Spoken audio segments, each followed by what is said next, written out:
Hello students, today we will discuss the question number 4th of exercise 1.1. देखिए, use Euclid's division lemma to show that the square of any positive integer is either of the form 3m और 3m plus 1. यानी कि हमने Euclid's division lemma का use करके ये show करना है कि जो स्केयर होता है किसी भी पॉजिटिव इंटीजर का, या तो वो 3m फॉर्म का होता है या 3m plus 1 फॉर्म का होता है, और m क्या है, यहाँ पे कोई इंटीजर है. अब ऐसा क्वेश्चन जो है वो सेकंड भी ऐसा ही, बिल्कुल ऐसा ही था. ठीक है, वो मैंने समझा रखा है आपको, उसका लिंक जो है मैंने डिस्क्रिप्शन में दे दिया, आप वहां से देख सकते हो. अब देखिए इसमें क्या, लेकिन इसमें डिफरेंस बता देती हूँ. सबसे पहले क्या होता है कि इसमें स्केयर है पॉजिटिव इंटीजर का, उसमें खाली क्या था, खाली उसमें था कोई पॉजिटिव इंटीजर हो, लेकिन इसमें स्केयर है. यानी कि अगर हम ले लेते हैं ए, तो हम क्या करेंगे, ए स्केयर को हमें या तो 3m के इक्वल दिखाना है या हमें 3m plus 1 के इक्वल दिखाना है. दोनों भी दिखा सकते हो, कोई इसमें बड़ा इशू नहीं है. तो ए स्केयर को 3m के इक्वल दिखाना है और 3m plus 1 के इक्वल. ठीक है, तो देखिए कैसे करेंगे इसको. हम सबसे पहले ले लेते हैं, फोर्थ क्वेश्चन है ये. Let A B any positive integer. A हमने कोई भी पॉजिटिव इंटीजर ले लिया. ठीक है, फिर वही कंडीशन लिख दो पहले तो, A is equal to B Q plus R वाली. 0 से r बड़ा होता है और b से छोटा होता है. अब यहाँ पे ये मैं ये भी लगाती हूँ बार बार, ये भी देखना. ठीक है, इसका मतलब ये होता है कि r जो है वो 0 से बड़ा और उसके इक्वल भी हो सकता है, यानी कि 0 भी हो सकता है रिमाइंडर, और वो तो होता ही है रिमाइंडर 0. तो कई कई बार हो जाता है ना रिमाइंडर 0, तब ये कंडीशन फिर सेटिस्फाई तभी तो होती है. फिर अब देखो a इज इक्वल टू, हम क्या करेंगे, अब मैंने पहले बताया था आपको कि b हम कौन सा लेते हैं, जो आपको एक गिवन होता है ना किसी भी इंटीजर के साथ. जैसे 3m है यहाँ पे भी 3m है, तो इस इक्वेशन में भी, इसमें भी 3m है, यानी कि 3 दोनों कॉमन है. तो आप क्या ले सकते हो, b को 3 ले सकते हो. तो पुट कर दो b को 3, क्योंकि फिर अगर हम b को 3 पुट करेंगे तभी आपके पास रिमाइंडर आएंगे. तो अब रिमाइंडर देख लो कि क्या आएगा. रिमाइंडर कैसे आएगा, 0 से रिमाइंडर बड़ा होता है और उसके इक्वल भी होता है. ठीक है, और r रिमाइंडर यहाँ, और b हमने लिया 3. तो 3 से छोटा होना चाहिए रिमाइंडर, 0 से बड़ा होना चाहिए. अब 0 भी ले लो एक तो, और एक ले लो 1, और एक ले लो 2. 3 नहीं लेना क्योंकि 3 से छोटे लेने हैं. यहाँ तक फिर केस बनाओ, r को पहले 0 फिर 1 फिर 2, ऐसे केस बना दो, आपका प्रूव हो जाएगा, शो हो जाएगा क्वेश्चन जो पूछा है उसमें. देखो फर्स्ट स्टेप करना है आपको, पुट करना है फर्स्ट वाले में r को 0. जब r को इसमें 0 पुट करोगे तो क्या आएगा, जब r को ही 0 पुट कर दिया तो बचा क्या, a is equal to B q, और b कितना था 3, तो a is equal to 3 q. अब पुट कर सकते हो ना आप, लेकिन हमने लेना क्या था, a स्क्वायर लेना था. ये भी बात याद रखना, a स्क्वायर, तो इसको स्क्वायर करना पड़ेगा. a स्क्वायर 3 3 जा 9 और क्यू स्क्वायर, क्योंकि इसका होल का स्क्वायर होगा ना, तो दोनों का स्क्वायर आएगा. 3 3 जा 9 होते हैं और क्यू का स्क्वायर क्यू स्क्वायर. ठीक है, अब हम क्या कर सकते हैं इसको, देखो हमने इसको a स्क्वायर को 3m के इक्वल करना है ना. तो आप क्या करोगे, इसको 3 3 जा 9 कर दो, 9 को लिख दो 3 3 जा 9, क्यू स्क्वायर को आप इसके साथ लिख दो 3 क्यू स्क्वायर. अब एक्स्ट्रा में ये है 3 तो बन गया, 3m बनाना है ना, 3 तो बन गया लेकिन m नहीं बना. m कैसे बनाओगे, ये जो एक्स्ट्रा वाला है ना, इसी को m पुट कर दो.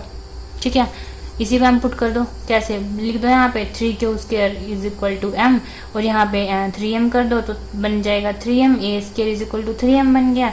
फिर लास्ट इस साइड में लिख दो m is some integer, m कोई इंटीजर है. ठीक है, ऐसे लिख दो, प्रूव हो जाएगा. फिर सेकंड पार्ट में हमने पुट करना था r को 1, फिर r को 1 पुट करो, a is equal to B Q plus 1. ठीक है, फिर आप क्या करो, a स्क्वायर, लेकिन a स्क्वायर अभी नहीं करोगे क्योंकि अभी b को भी पुट करना है ना. b को 3 क्यू प्लस 1 पुट कर दो, b को 3 पुट कर रहे थे ना, b को 3 क्यू प्लस 1 हो गया. अब a square is equal to 3 q plus 1, इसका पूरे का स्क्वायर होगा. अब ये आइडेंटिटी पता होगी आपको, a प्लस बी का होल का स्क्वायर किसके इक्वल होता है, a square plus b square plus 2ab. ठीक है, ये होता है. फिर अब यहाँ पे लगा दो यही वाली आइडेंटिटी, 3 क्यू का होल का स्क्वायर कर दो प्लस 1 का स्क्वायर कर दो तो 1 ही आएगा, प्लस 2 इंटू a कितना है 3 क्यू और b कितना है इंटू 1. फिर कर दो 3 3 जा 9 क्यू स्क्वायर, ऐसे हो जाएगा प्लस 1 प्लस 2 3 जा 6 क्यू. अब देखो 9 क्यू स्क्वायर और 6 क्यू इसको इकट्ठा लिख लो, +1 को साइड में रख दो। अब हमने किस फॉर्म का, अब यहाँ पे देखो +1 आ रहा है, यानी कि ये किस फॉर्म का बन पाएगा, 3m+1 फॉर्म का ही बनेगा ये, ठीक है। अब 3m+1 फॉर्म का कैसे बनेगा, लेकिन यहाँ पे हमें क्या करना पड़ेगा, उसके लिए 3 को कॉमन ले लो। 3 3 9 होता है और 3 2 6 होते हैं, यानी कि 3 इसमें भी है 3 इसमें भी है। जब 3 को कॉमन ले लेंगे 3 3 9 और 3 3 9 तो 3 बचेगा अंदर, 3 3 9 होता है तो यही बनेगा ना, मल्टीप्लाई करके देख लेना यही बन जाएगा पूरा। फिर 3 2 6 होते हैं तो 3 तो कॉमन ले लिया, अंदर क्या बचेगा 2, ठीक है, ये कॉमन ले लिया हमने 3। फिर +1 एज इट इज लिख दो, +1 एज इट इज लिख दो। फिर ये जो एक्स्ट्रा वाला है इसको क्या पुट कर दो, m पुट कर दो, तो क्या बन जाएगा 3m+1, ठीक है। तो हमने प्रूव कर दिया इसको। उसके बाद अब क्या करो, r को 2 पुट कर दो, पहले तो 1 पुट किया था, अब r को 2 पुट कर दो। थर्ड केस में r को 2 पुट कर दो, क्या आएगा, a = b को क्या किया था 3 पुट किया था, 3q + 2, फिर इसका a² कर दो, 3q + 2 का होल का स्क्वायर, ठीक है। अब इसको स्क्वायर जब निकाल लोगे, जब इसका स्क्वायर करोगे वही वाली आइडेंटिटी लगाओगे ना, 3q का होल का स्क्वायर प्लस 2 2 का स्क्वायर प्लस 2 इंटू a और b आ जाएगा 3q और into 2 is equal to 3 3 9q square plus 2 2 4 plus 2 3 6 6 2 12q, फिर 9q स्क्वायर प्लस 12q को इकट्ठा लिख लो, फिर +4। अब 4 को कैसे लिख सकते हो आप, अब हमने ना ये 3m+1 फॉर्म का बनाना है तो उसके लिए आपको ये सब करना पड़ेगा, ठीक है। 3+1 इसको लिख सकते हो, 4 को 3+1 लिख दिया। अब 3+1 क्यों लिखा, ताकि यहाँ से 3 कॉमन आ जाए, लास्ट में 3m+1 बनाना ना तो +1 लास्ट में बन जाए, इस वजह से हमने 4 को 3 और +1 लिख दिया, क्योंकि 3+1 4 ही तो होता है।